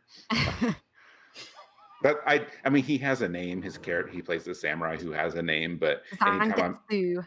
Yeah, but I don't ever call him Zangetsu. I just said, I just had to fight Snake. Oh. Snake Getsu? Zangetsu is the main character in the prequel game, Curse of the Moon, which is based on the older Castlevania style, like stage-based, mission-based like 8 bits. Yeah. Yeah. Oh, that's where he comes from. Fun. Okay. Yeah. So does Miriam though as well. So, and also Gebel, who is I don't think this is a spoiler, the bad guy. So he's like the Dracula, basically. No, yeah, we talked about how terrible a bad guy name he was last time. Yeah. I mean, Bloodstained is a kind of cross. From what I've seen, is a cross between, and someone's probably already said this. It's Symphony of the Night meets Aria and Dawn of Sorrow. Exactly. Because yeah, Aria and Dawn of Sorrow, you pick up souls, and in Bloodstained Ritual of the Night, you pick up shards, and the souls and the shards give you different abilities, and you can kind of equip various different ones. Also, a bit like Time Spinner, where you get different abilities depending on what spheres you pick up, and everyone should play Time Spinner. We go. Yes. I do have one important question. Do you know if there's a cat unicorn enemy, isn't there, that comes out from the back of the screen or something like that? Yes. Does what do you know what that shard does? Some of them. There's like 3 palette versions of them. I have 2 of them. There's a black one too.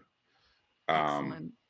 They hurt too when you first encounter them. They're very dangerous. One of them actually casts tornadoes on you. Which is the shard that you get from him. It actually lets you use a directional tornado. Yeah, actually, maybe this is well known. I didn't realize it till I was playing the game, but I'm going through it. I'm like, why are there enemies that are literally like house cats with horns? And then there's one that's like, a Yorkie head. I'm like, why are these in this game? Amazing.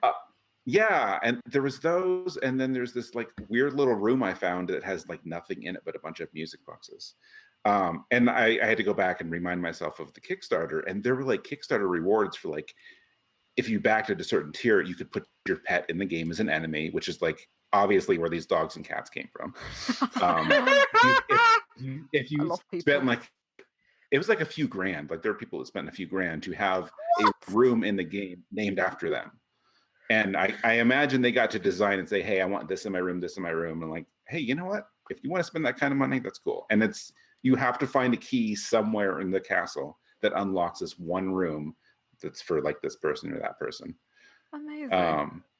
Yeah, and there's like some portraits in some of the hallways that, again, I was I've looking heard at and like, about you know them. what? Yeah. Yes, those are Yeah, backers it's too. just- It's, I don't know, it's a neat thing.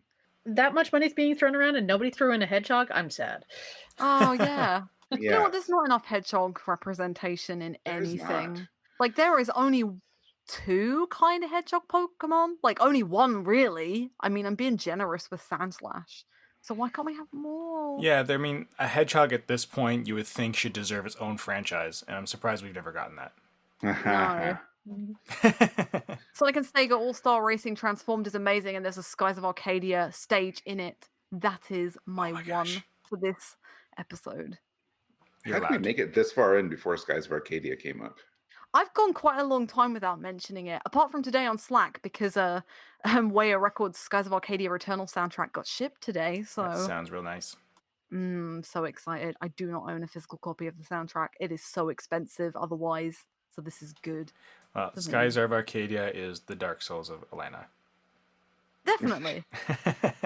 Yes. We were talking about a bunch of Switch stuff, and you were making allusion to the Switch Lite. It was something we wanted to talk about last episode, but just with so much stuff, we don't always get to news because we just like talking about games too much.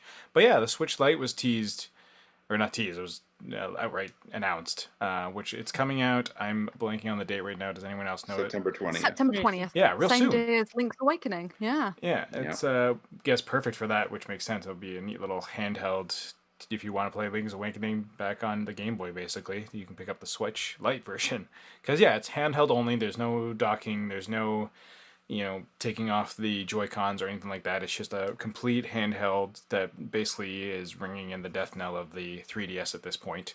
We have moved past it. It's even shipping at the same price that the 3D XL shipped at originally. So There we go. So Yeah. this is, which is great that they're not upping the price, so to speak, for their handheld. But at the same time, I'm like, for an extra $100 more, I'd rather just get a full-featured Switch, especially since they've also announced that there's new models of the Switch coming out that have a better battery life, that extend it out to a whole whopping 9 hours, or 6.5 if you're playing a really intensive game. It's Zelda. Yes. exactly, Zelda. and so while we haven't gotten our Switch Pro per se announcements or anything like that with better frame rates or power or whatever, this is still a little bit of a boost.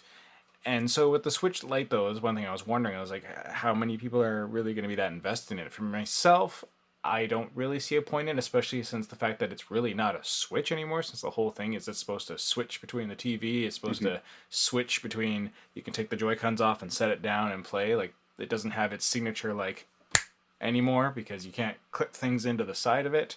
So it just seems a little weird and ham-fisted almost, I would argue, but I'm not sure. Maybe that's just me. I think Nintendo are printing money with it, basically. Oh, yeah. I think it's a good move. I think there's going to be a lot of people. There are parents who will not want to spend that extra $100, That's or fair. just people in general who are like, I'm only going to play it handheld, so this is enough for me. Well, and that's what, there's a lot of people like Mike Solosi says, he almost plays his Switch exclusively handheld, and there's a lot of other people that live like that too.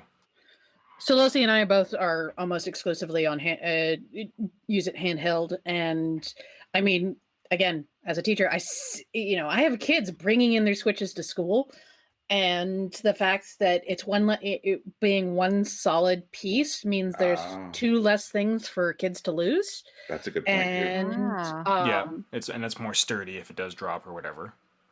You're getting the chance for more customization.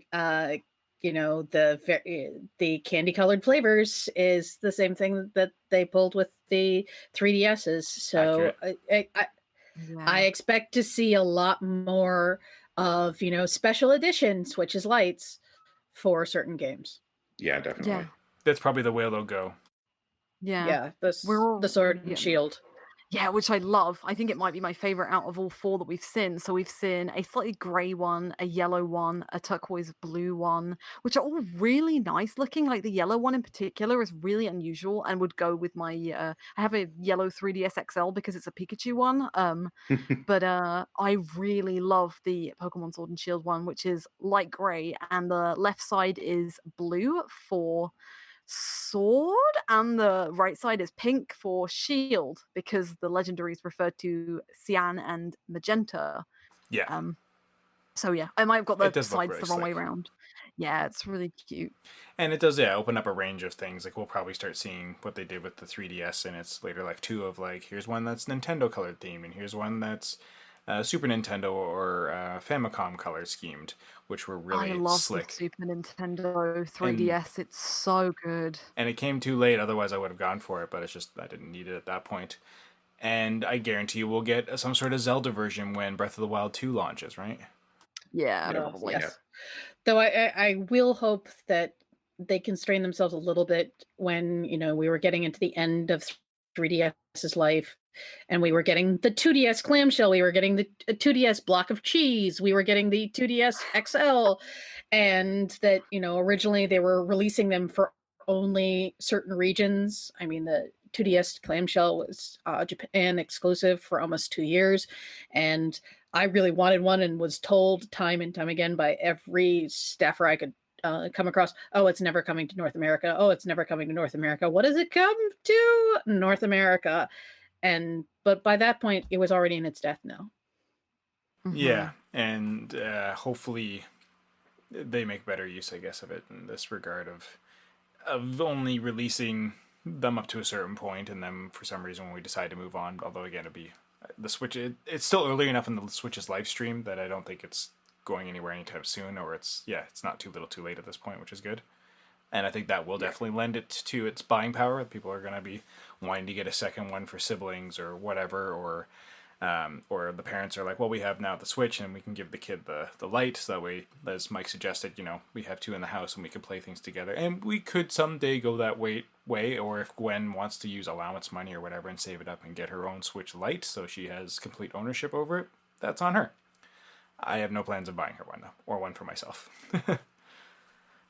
And also, I mean, and for those households that have, 8 consoles already in crowding the TV area, having one that you can, just shove in a drawer if you need to is a little bit nice. Right, yeah, that's what I was going to say, is thank you for reminding me. I had that thought that there's some appeal to reducing the amount of clutter and the amount of fighting for the big screen if you have kids that prefer to play things on that. If you're just like, here's the handheld, then you don't have to worry about that ever being an issue. Because we're kind of past the days where you've got the picture-in-picture on your TV where you're like trying to play Super Mario World in like the little tiny square while your parents are watching football or whatever, and just so everyone's kind of trying to share or whatnot. My HDMI switch already is an 8 HDMI switch, and it's already full. I need to cut back. Wait, 8?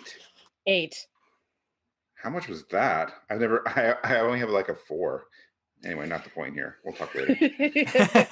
I get your pain though. Yeah, like in our TV alone, we've got like a classic Nintendo. We have a SNES Mini, although it's loaned out to a friend at the moment. We've got our Wii still. We've got the Wii U. We've got a PS4, a PS2, and now the Switch.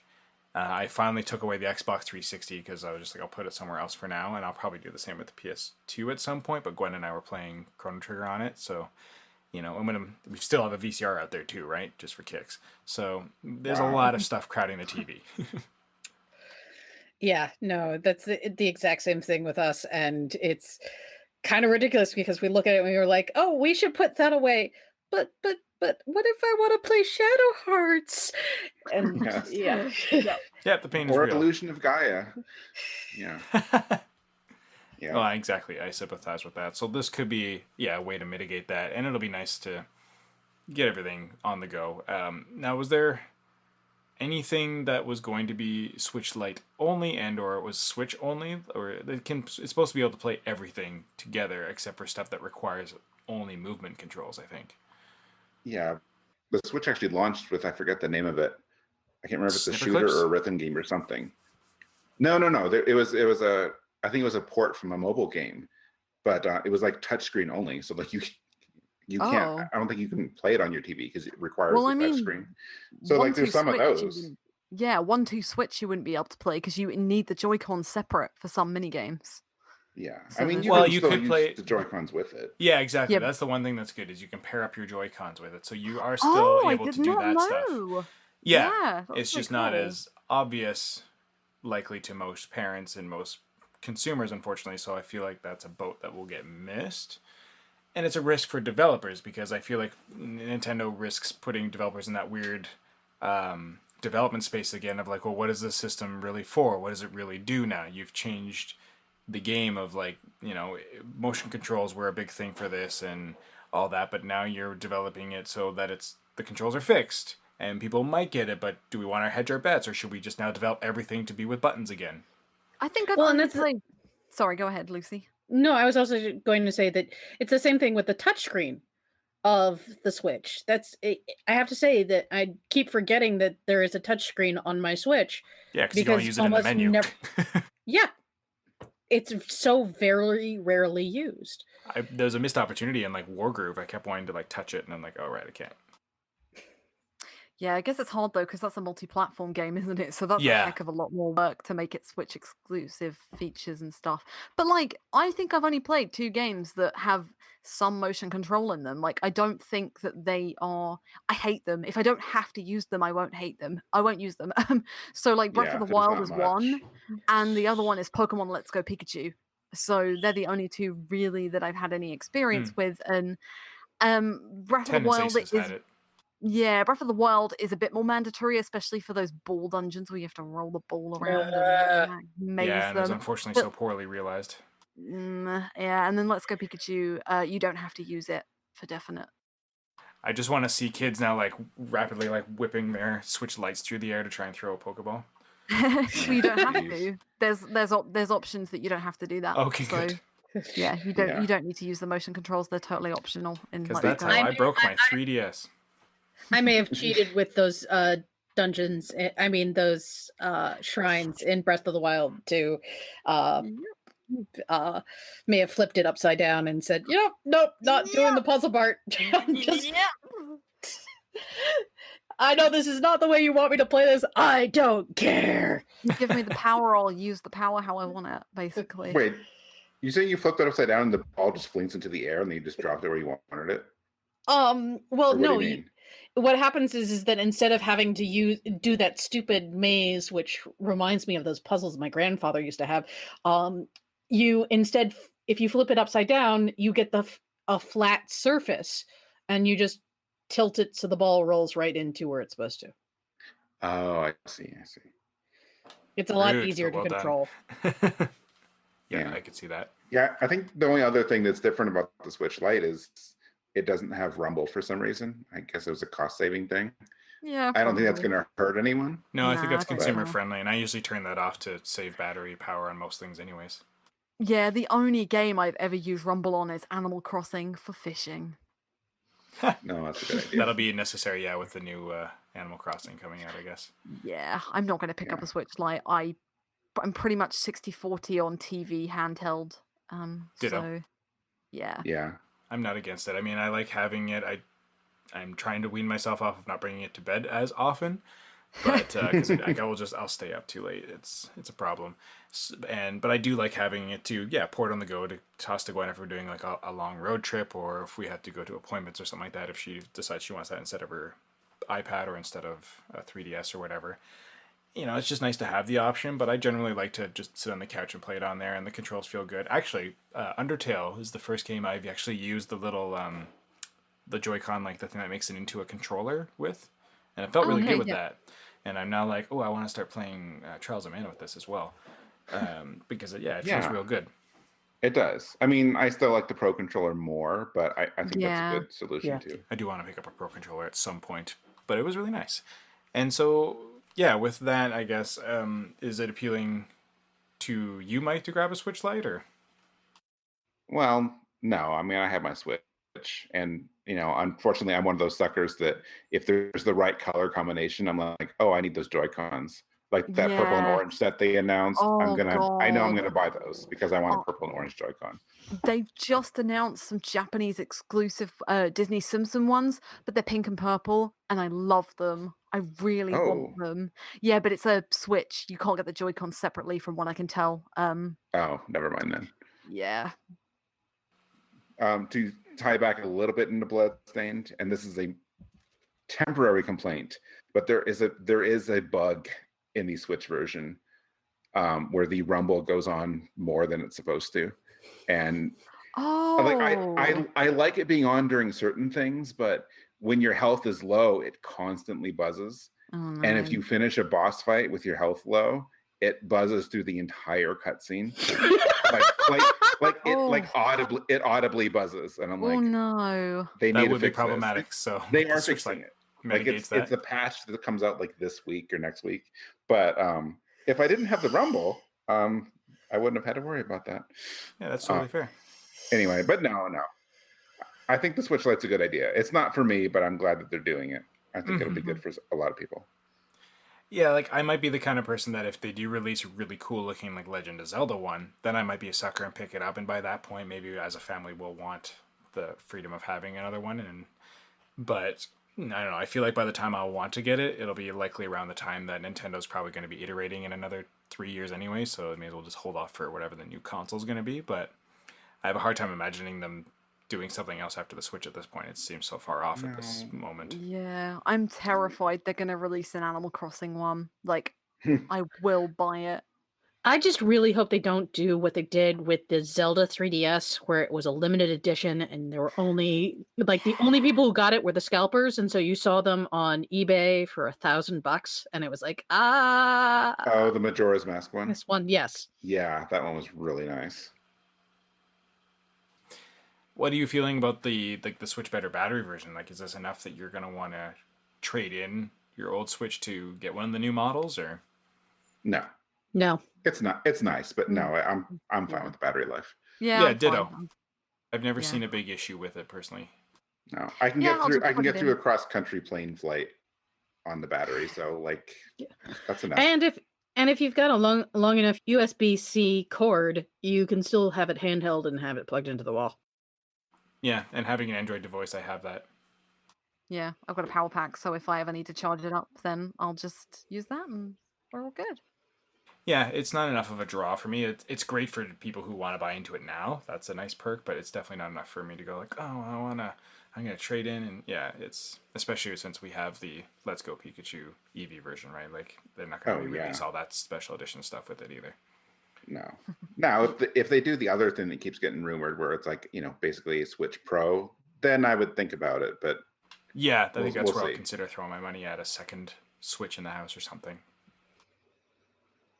Well, aside from all this stuff, the only other big news thing we did want to get into with the last few minutes we can was the fact that 13 Sentinels is finally becoming an actual, real, tangible thing, which Alana was like, I want to talk about that because it's real and I love it. So, go. Yeah. It used to be a running joke on the site. Like, I think it's had a bit of a roller coaster over the last year.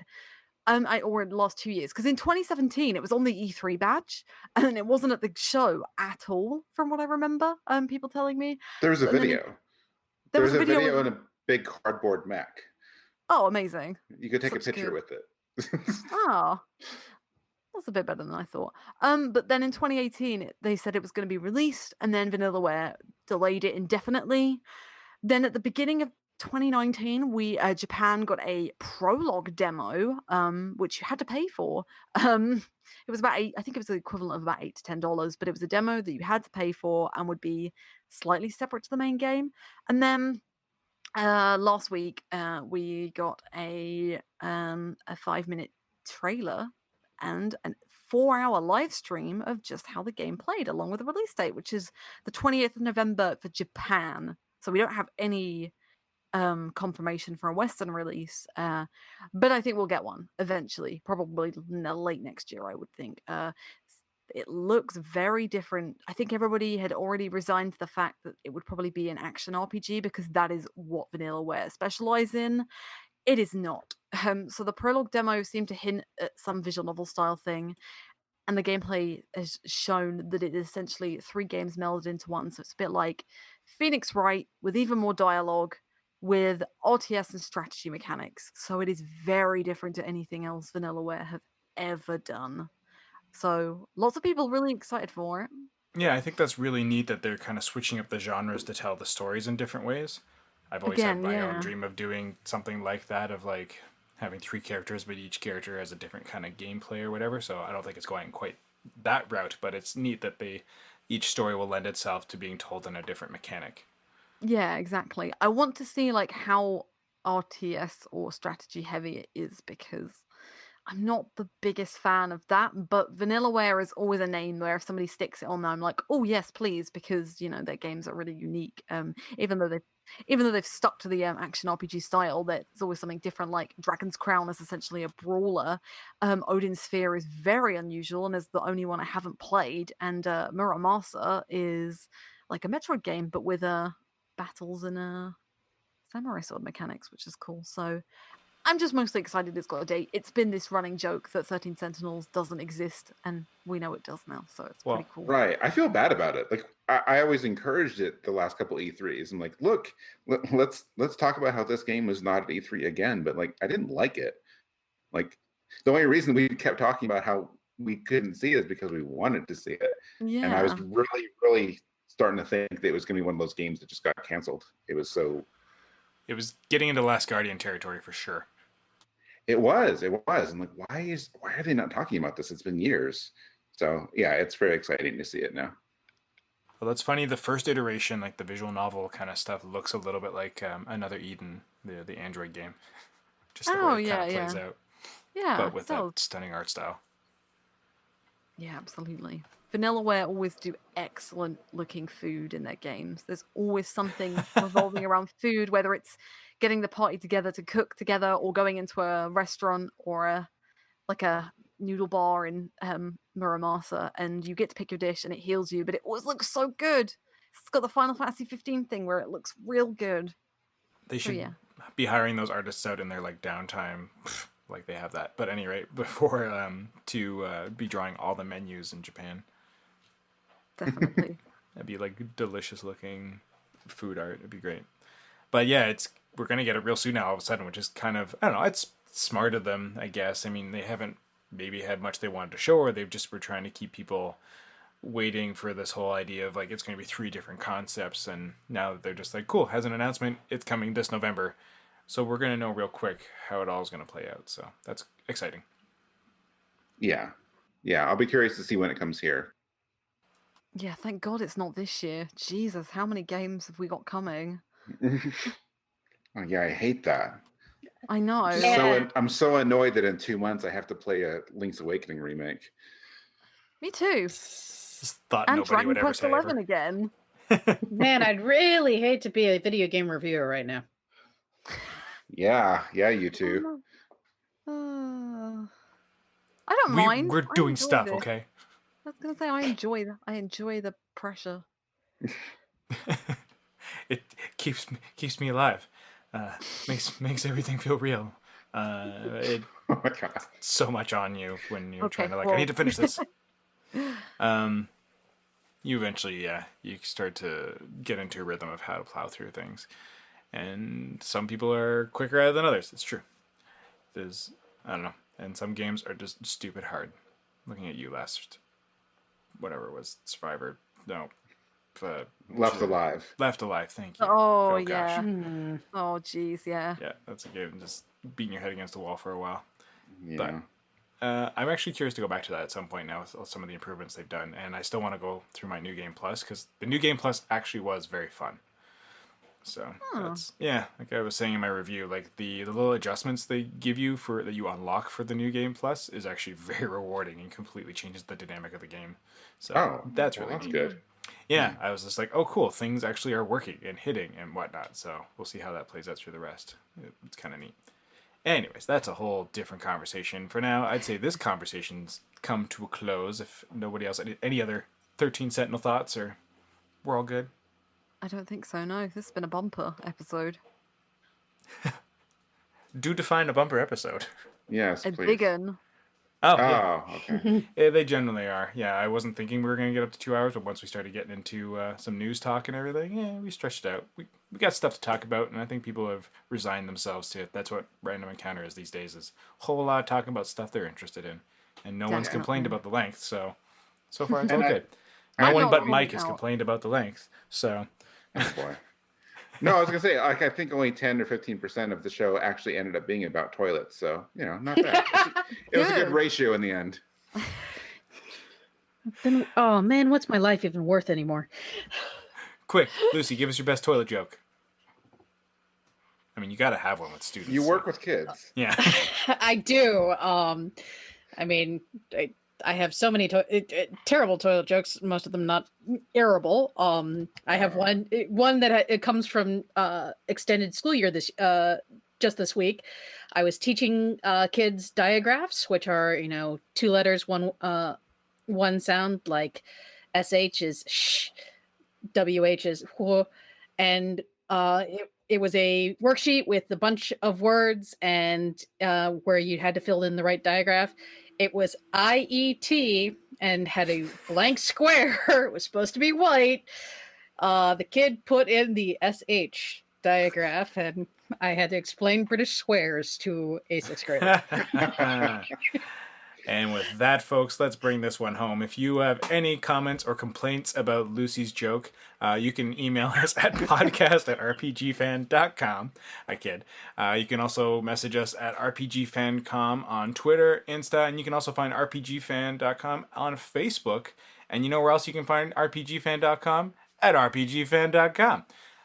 Isn't that handy? It's like the internet's built for that.